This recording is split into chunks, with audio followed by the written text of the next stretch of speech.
Hey hi and welcome to my channel, welcome to the another episode. তো আমি আজকে প্রায় হয়তো 10-11 দিন পর কোনো ভিডিও বানাচ্ছি। অ্যাকচুয়ালি কোনো ভিডিওর সেরকম কন্টেন্ট পাচ্ছিলাম না, তো সেই কারণে বানানো হচ্ছিল না। বাগি 4-এর রিভিউ চলে আসবে আজকে রাতের মধ্যে আশা করছি, কারণ আমি সিনেমাটা দেখতে যাবো একটু পরে।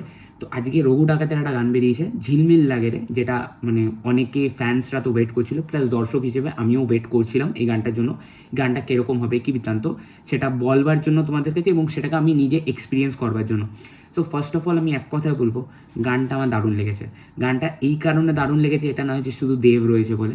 গানটা আমার সিরিয়াসলি জেনুইনলি খুবই ভালো লেগেছে। এবং এই রঘু ডাকাতের যে প্রতিটা কন্টেন্ট না, প্রতিটা কন্টেন্ট একটার থেকে নয় বেটার, না হলে সব কটা কন্টেন্ট হচ্ছে সেম লেভেলে, কোনোটার থেকে কম যায় না ভাই। যে কটা কন্টেন্ট দেখো, এর আগের গানটা এলো জয় মা কালী, আমি তো লুপে গানটা শুনছি, হেভি লাগে। এবং গানটা যে পাঁচ লাইনটা, ওটা তো খুব ভালোই লাগে দেখতে, ডান্স করতে গিয়েও খুব ভালো লেগেছে। ফিজিক তো দুর্দান্ত। এবং এই গানটা হচ্ছে সোনায় সোহাগা, ইদিকা এবং দেব আগে কিশোরী দিল। এবার আমি জানি না এই গানটা কত বড় হিট হবে বা কিছু হবে, বাট গানটার মধ্যে রিলস হতে চলেছে। এটা গানটার মধ্যে কিছু হুক লাইন্স আছে, কিছু পাঞ্চ লাইন্স আছে, যেগুলো ওয়ার্ক করবে আগামী দিনে। আজকে তো সদ্যমাত্র বেরিয়েছে গানটা। আর গানটার ভিজুয়াল, যেটা আমার সব থেকে ভালো লেগেছে গানটার মধ্যে, visual, it is looking like an world cinema kind of visual. কোনো মনে হচ্ছে না বেঙ্গলিতে তৈরি একটা সিনেমার ভিজুয়াল আমরা দেখছি।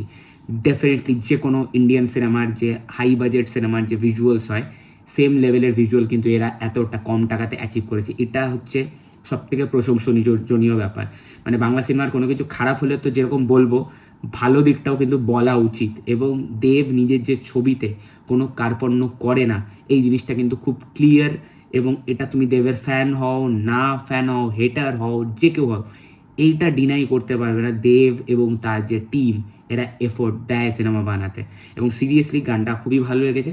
আমি জানি না সিনেমার কোয়ালিটি কীরকম হবে, সিনেমার এক্সাইটেড তো সবাই আছি রঘু ডাকাতের জন্য, আশা করব কি ভালোই হবে।